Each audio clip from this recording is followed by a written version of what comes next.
Alors, bonjour à tous les amis. Je propose que nous prions d'abord.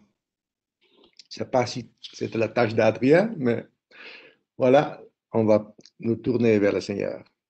Dieu notre Père, nous te rendons grâce pour cette occasion de nous retrouver par ce moyen de Zoom, par le moyen de webinar. Nous te rendons grâce pour ta parole qui est riche, qui nous instruit, et nous prions que tu nous donnes encore la force à la fin de cette journée pour être attentifs, pour avoir des pensées dans ta parole et de sorte que nous puissions aussi la comprendre, et nous éclairer.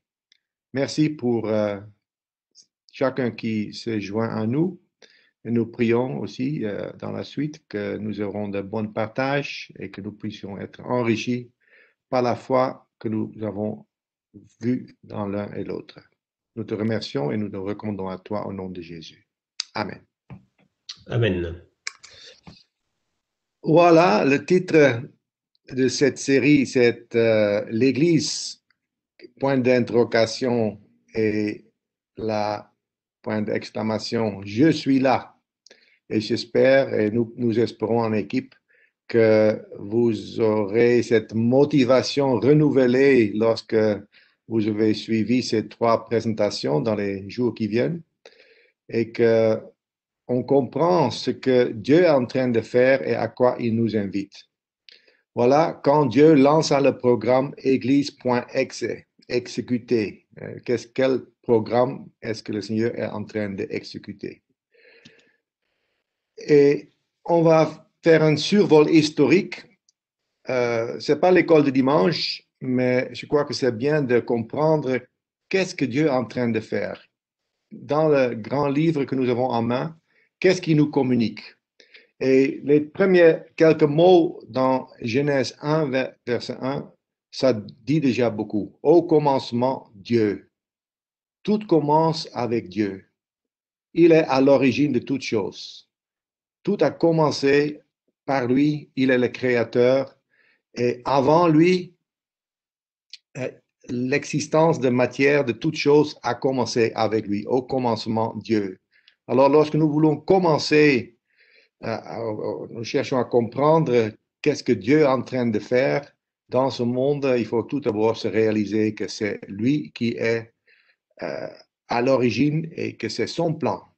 C'est pas par hasard, c'est pas un grand boom, mais c'est Dieu, un plan bien élaboré par Dieu lui-même qu'il est en train d'exécuter. Et le plan de Dieu avec sa création, Dieu a toujours voulu que cette terre, ce globe qu'il a construit, qu'il a formé, qu'elle soit habitée.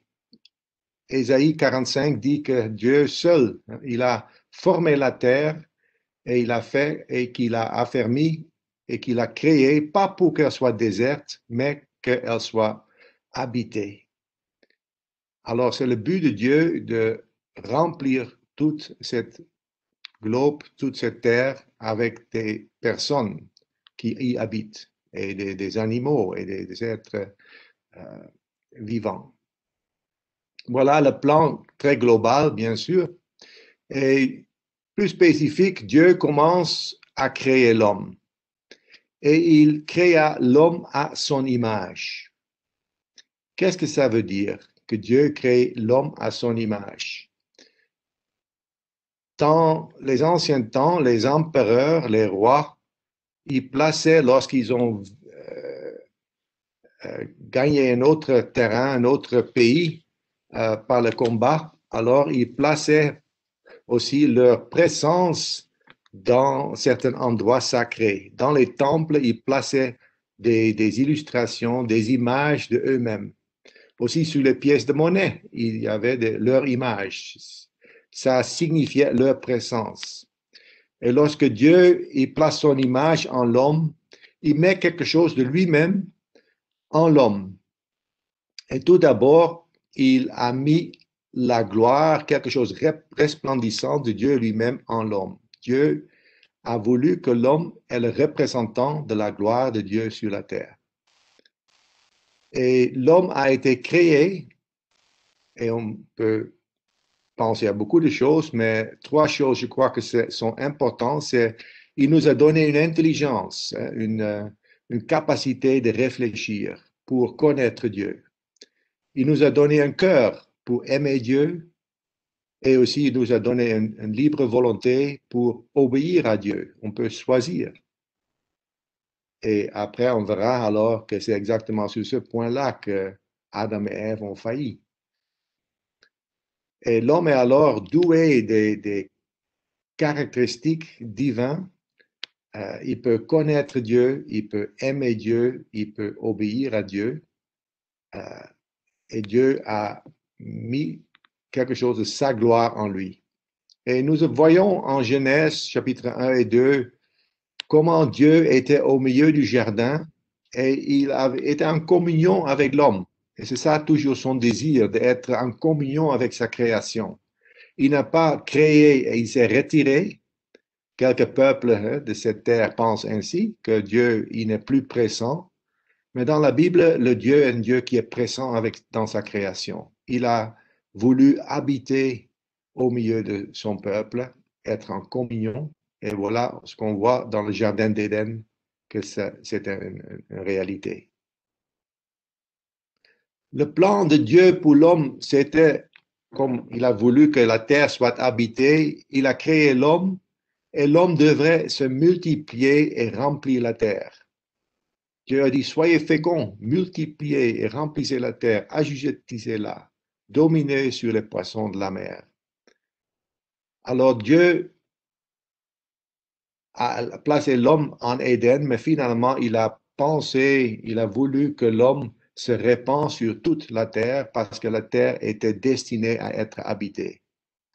Et avec cette multiplication aussi, l'idée était que l'homme répand l'image de Dieu sur la terre. Cette gloire de Dieu soit par toute la terre, que partout on voit quelque chose de Dieu.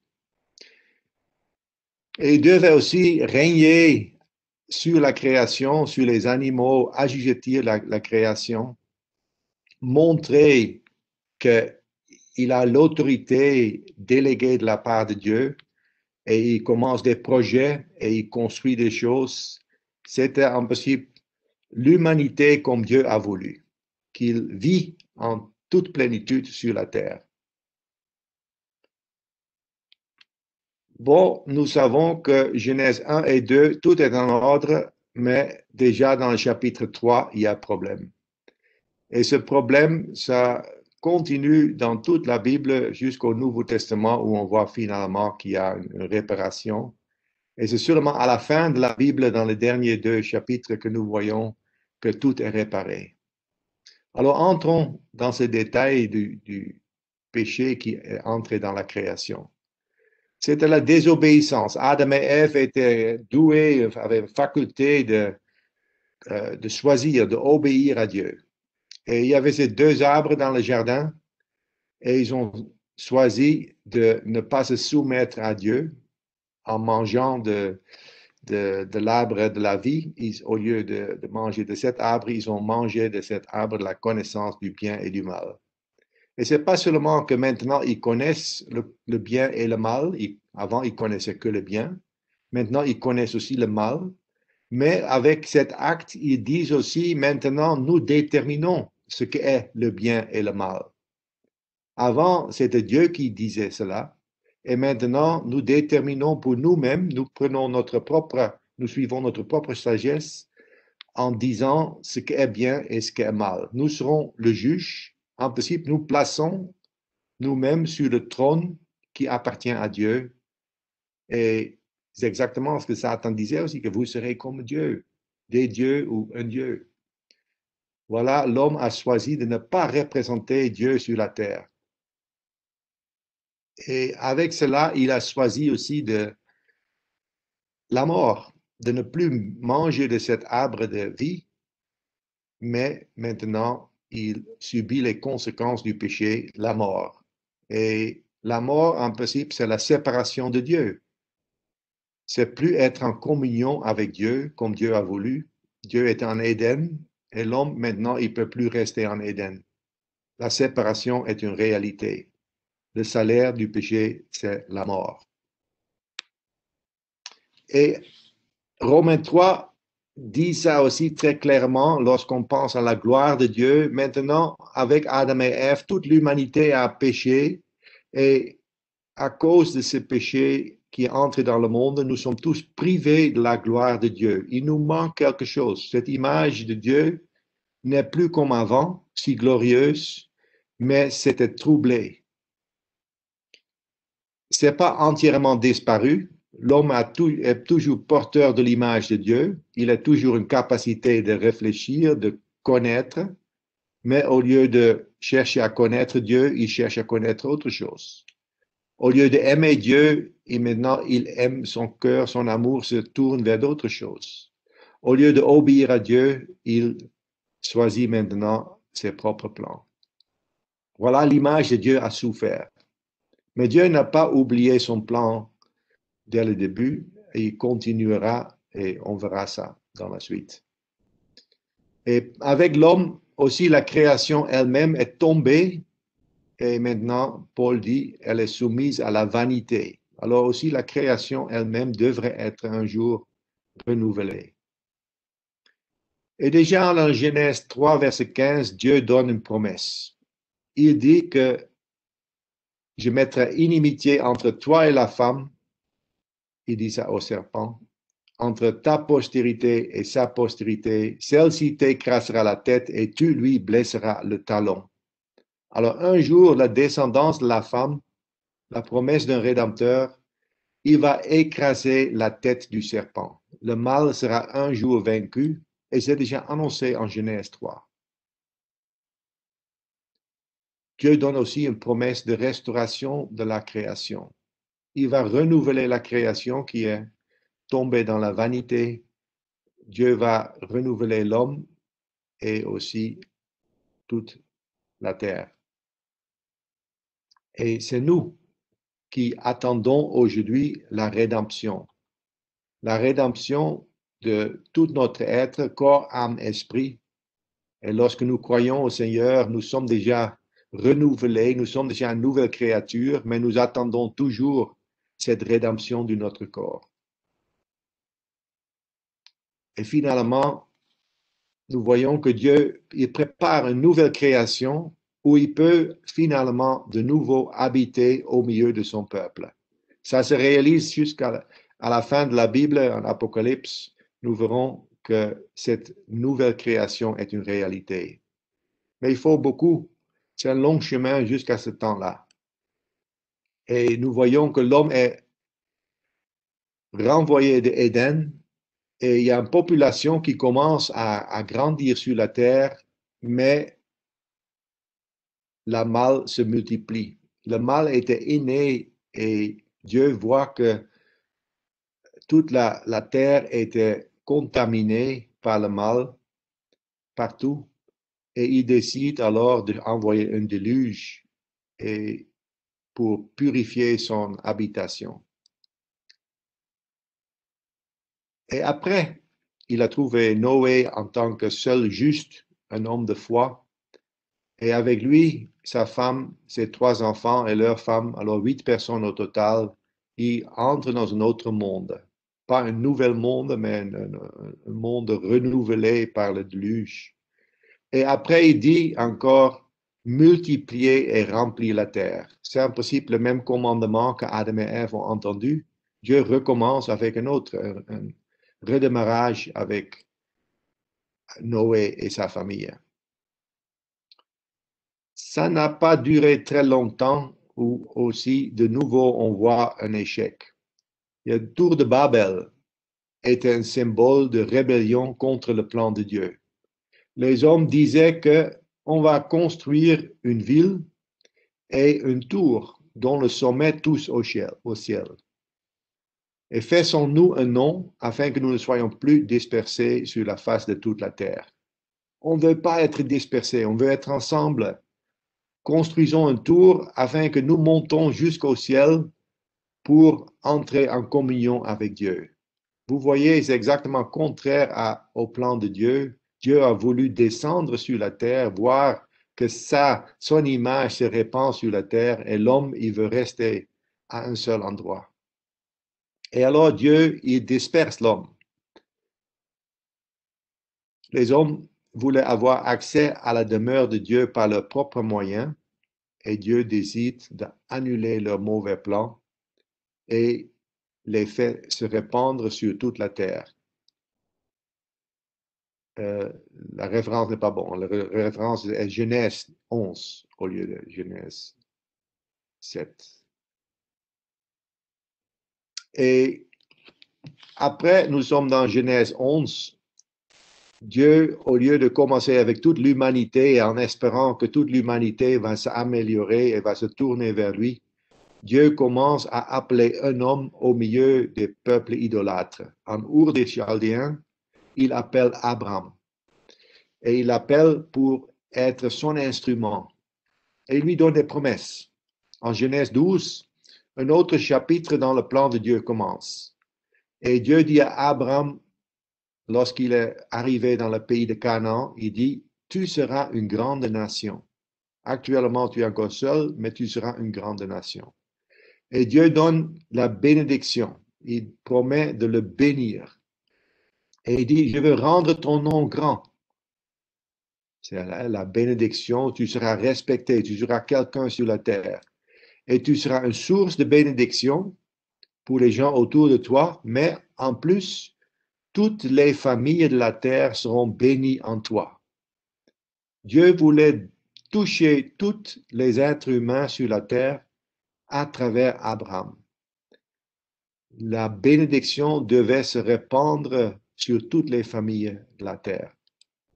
Voilà le plan de Dieu. Et Abraham est un homme, une personne clé dans la Bible, pas seulement dans l'Ancien Testament, dans l'histoire de Genèse, mais surtout aussi dans le Nouveau Testament, en Romains, en Galates.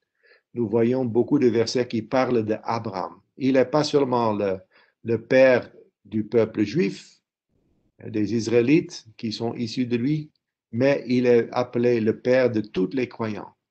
Alors, il est aussi notre père si tu es dans la foi. Et de lui, de Abraham, vous connaissez l'histoire, il a eu un fils, il a eu plusieurs fils, mais le fils de la promesse, c'était Isaac. Et la ligne de bénédiction continue par Isaac à Jacob. Et Jacob a eu 12 fils avec ses femmes. Et ce sont ces 12 tribus d'Israël qui se sont formées. Et ce peuple est parti en Égypte à cause d'une famine. Et finalement, le peuple de Dieu, ce peuple choisi de Dieu, reste 400 ans en Égypte. D'abord, ils sont à l'aise, ils vivent bien, mais finalement, un autre pharaon vient et le peuple souffre. La vie devient dure.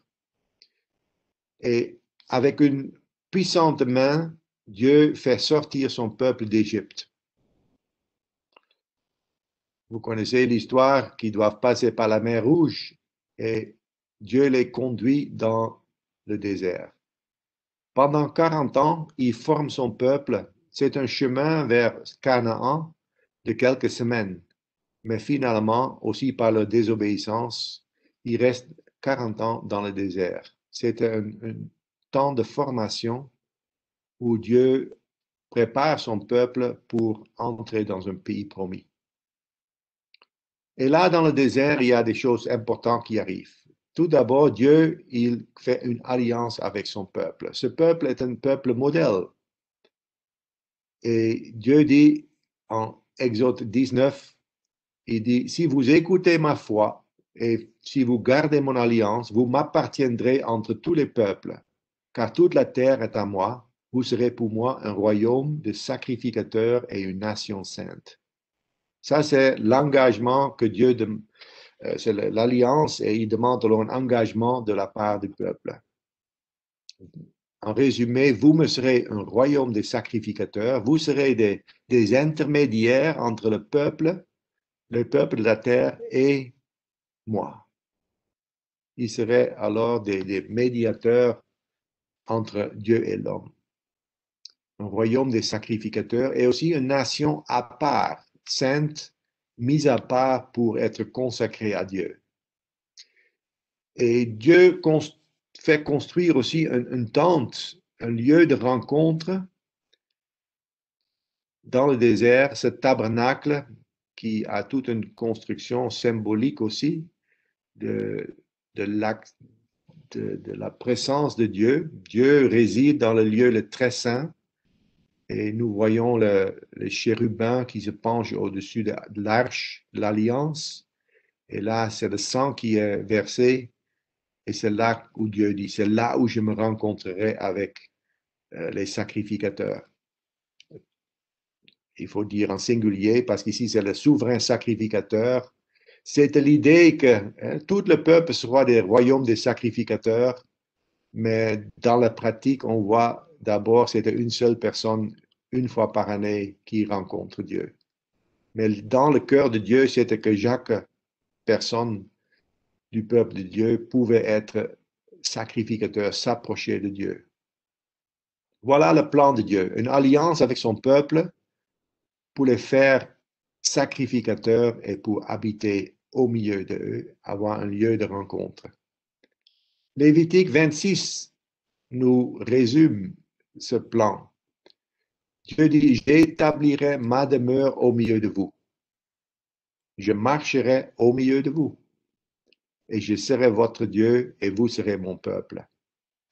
Et ces versets, ces expressions reviennent souvent à plusieurs reprises dans la parole. Je suis votre Dieu, vous êtes mon peuple et je veux habiter au milieu de vous. Rappelez-vous bien de cette expression.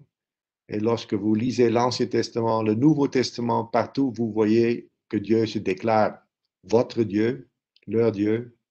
Il dit aussi, vous êtes mon peuple, je vous ai racheté, délivré.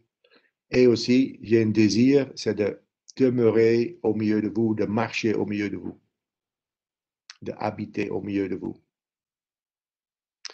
Israël, en tant que sacrificateur, devrait être l'instrument de Dieu vers les nations.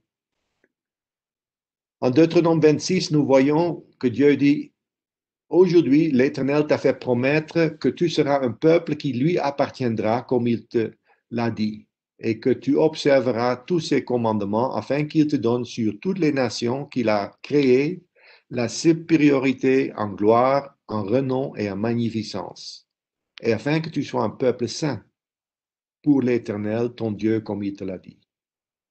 Alors, de nouveau, tu seras un peuple qui lui appartient. Et au-dessus des nations, Dieu a voulu que cette nation d'Israël soit un peuple saint et il soit supérieur en gloire. Il resplendit la gloire de Dieu, supérieur en renom et en magnificence. Ce sont tous des mots de superlatifs qui parlent alors de quelque chose de magnifique. Et Dieu a voulu que Israël envoie un message au monde que Dieu est un Dieu qui est réel, qui existe, qui a un plan pour l'humanité, et Israël est alors l'instrument de Dieu pour les nations. Bon, est-ce qu'Israël était fidèle à son appel? Et nous voyons que le grand résultat de leur échec est vu dans la captivité babylonienne, où tout le peuple part en exil. Et Dieu doit dire et conclure que non, Israël n'était pas fidèle. Tout d'abord, le royaume était divisé. De 12 sont partis en 2 et en 10. Les 10 sont déjà partis ailleurs.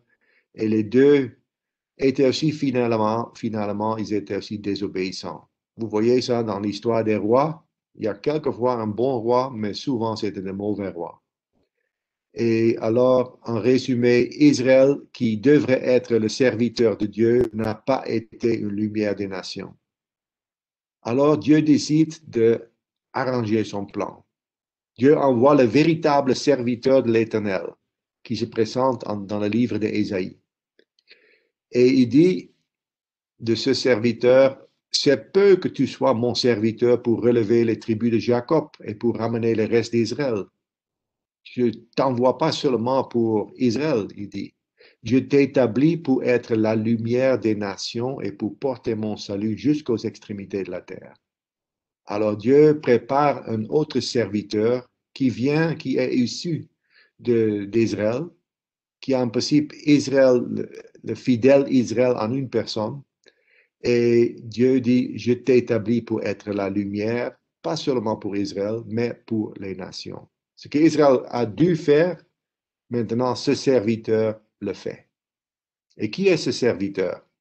Nous le connaissons. C'est Christ qui est ce serviteur de Dieu.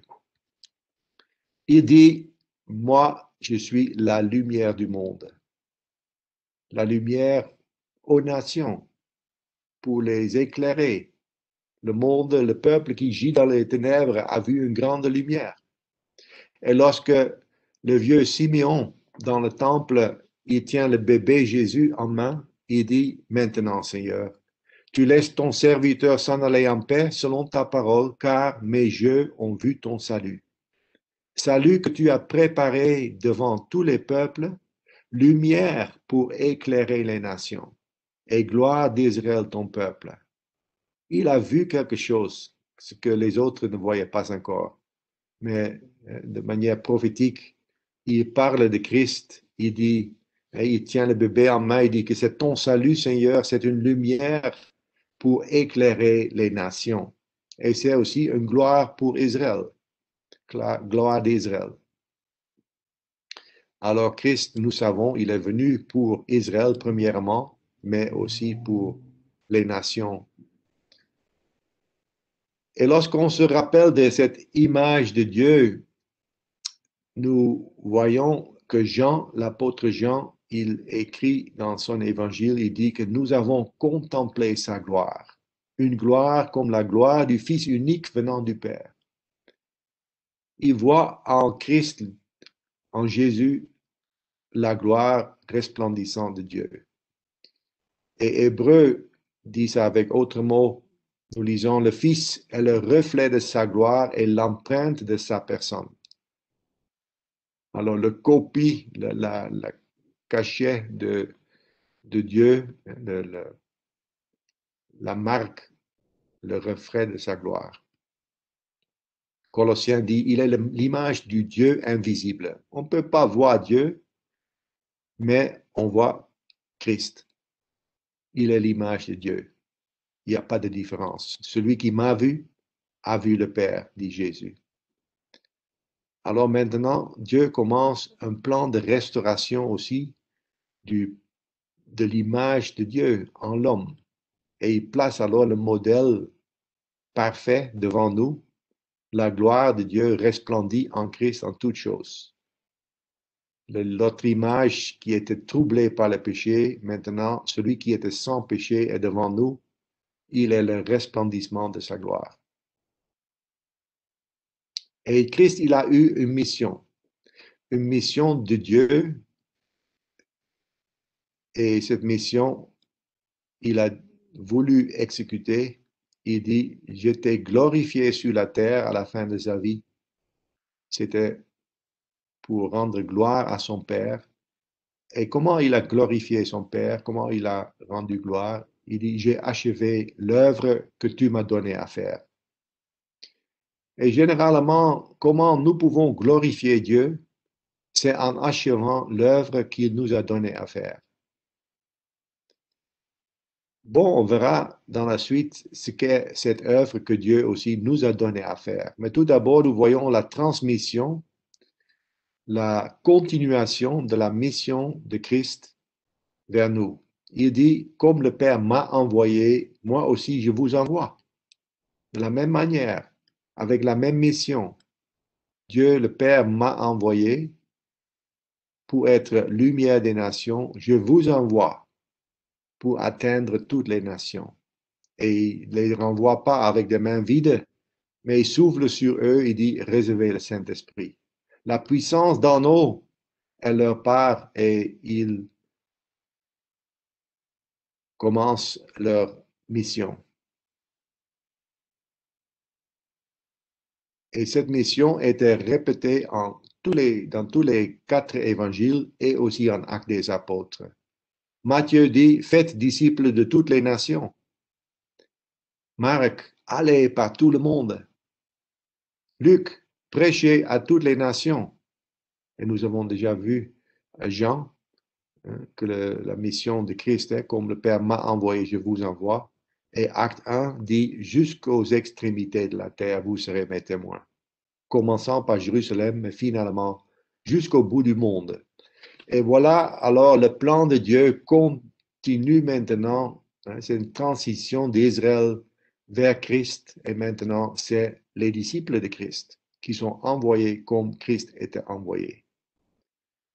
Bon, qu'est-ce qu'on peut dire de cette identité de ce peuple de Dieu dans le Nouveau Testament? Qu'est-ce qu'on peut dire d'eux? Bon, Matthieu dit clairement, vous êtes la lumière du monde. Comme Christ était la lumière du monde, vous êtes aussi des lumières, la lumière du monde. Vous luisez dans les ténèbres.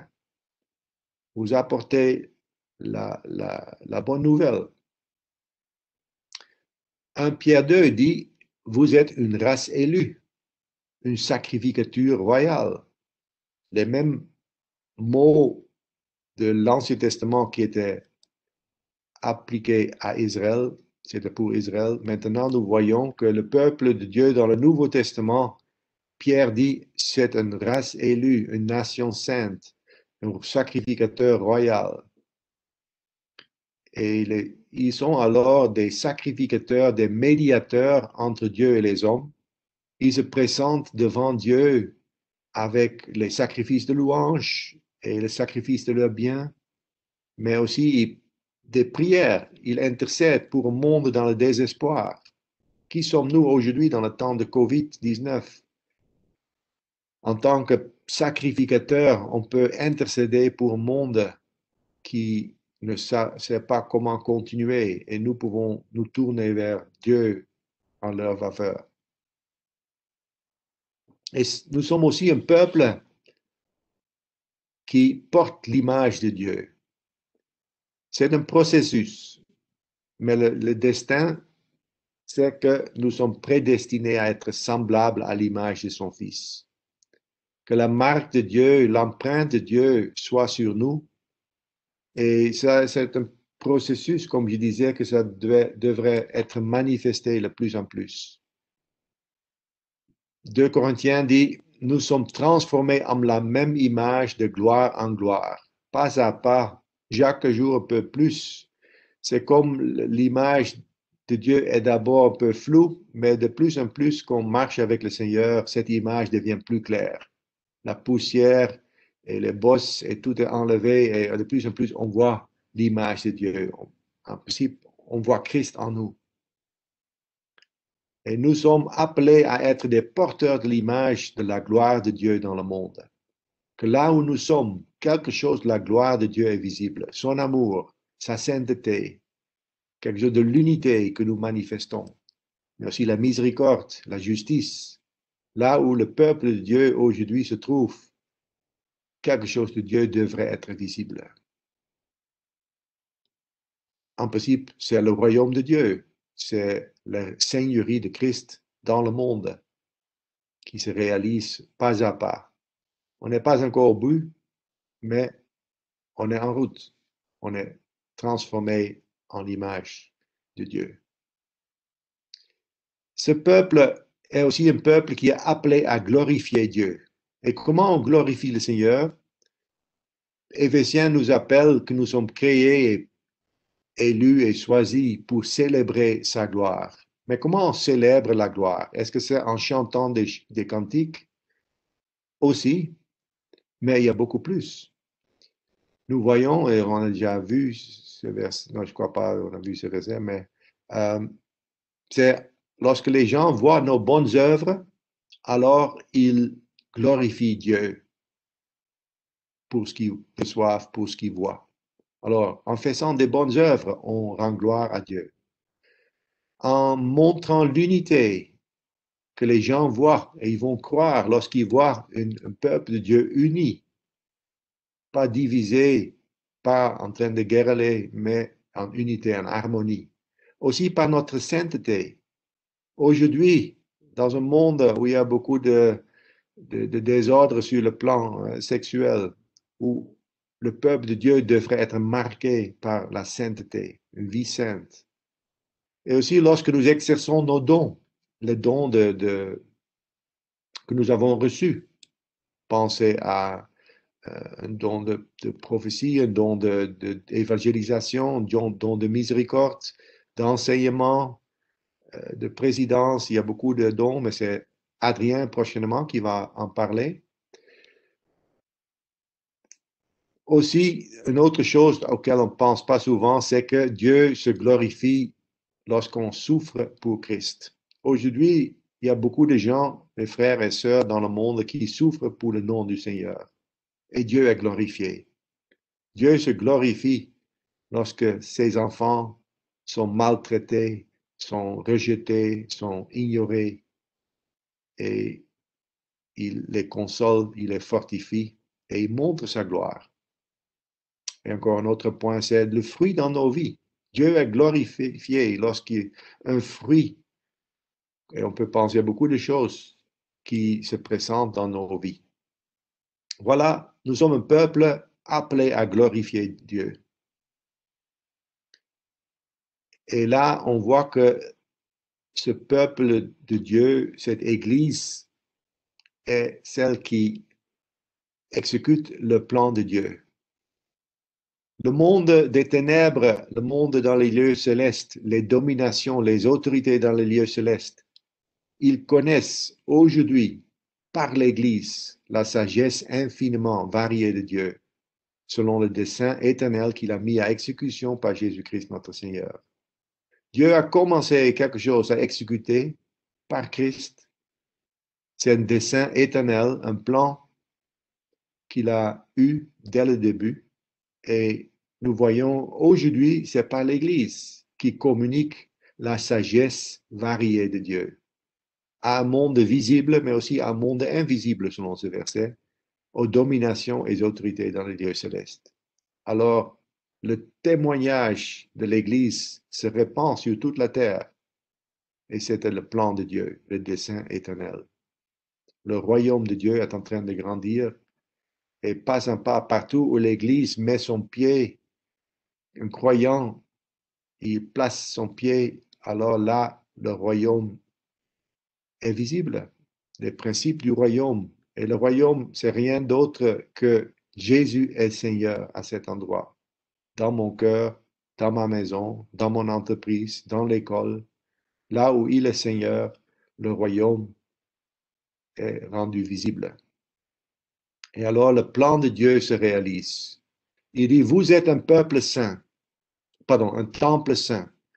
Selon Éphésiens 2, il présente que maintenant le temple où Dieu a habité dans l'Ancien Testament, c'est aujourd'hui dans le temps de l'Église, c'est l'Église qui est ce temple. Pas de briques de terre, mais des pierres vivantes. Et elle compose alors un bâtiment, une habitation de Dieu par l'Esprit. Dieu veut habiter sur terre dans l'Église et il a préparé alors cette vase sainte, une habitation de Dieu au milieu des hommes.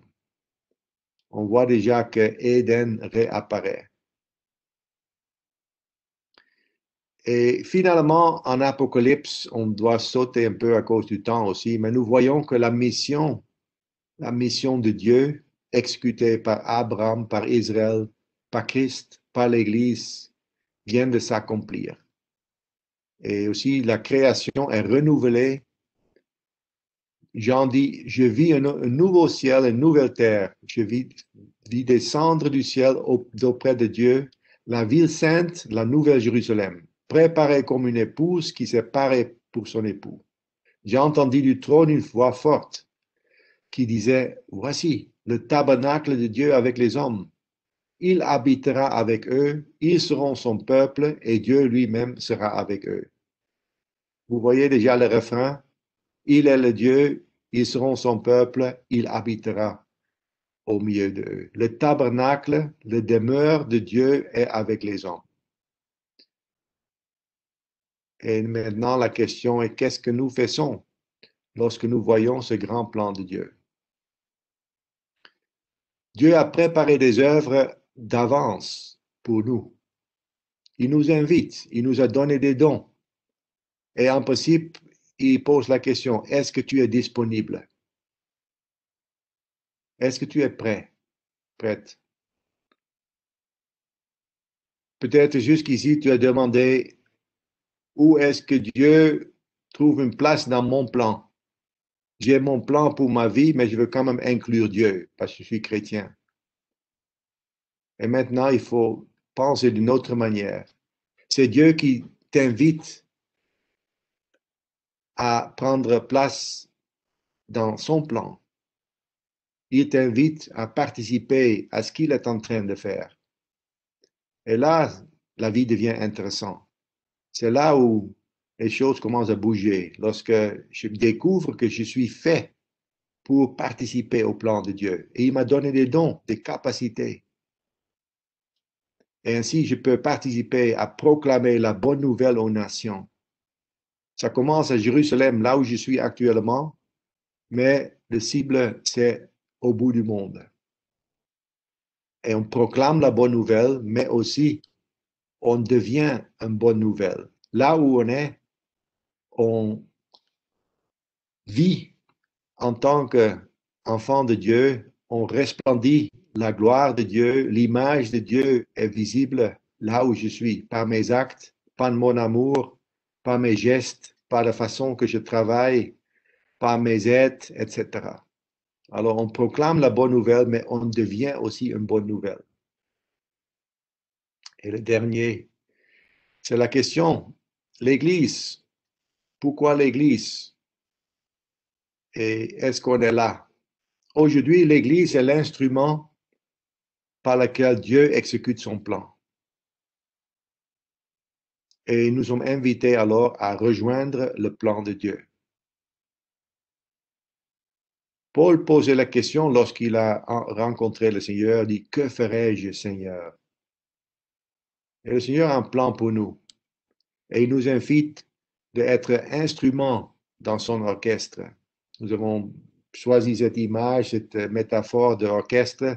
C'est le plan d'abord, la musique qui est faite. Et maintenant, on va voir les instruments prochainement. Et finalement, on va voir la présentation du concert avec Élie. Est-ce que nous sommes là? L'Église est l'instrument de Dieu.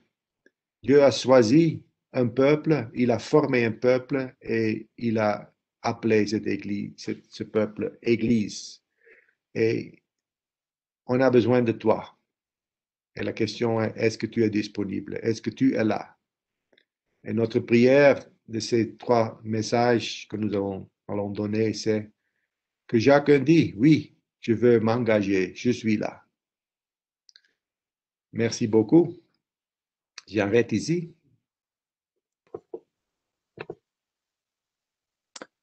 Mais c'est nous qui te remercions, Frédéric, pour cette mise en appétit. C'est vraiment très appréciable de voir ce à quoi nous sommes invités, un peu ce menu finalement. Et pour prendre une autre image qui m'est familière, on est un peu à l'entrée du restaurant avec la carte des menus et on est sur le seuil. Alors en France, les restaurants sont fermés, mais le menu de Dieu n'est pas fermé et on peut y aller.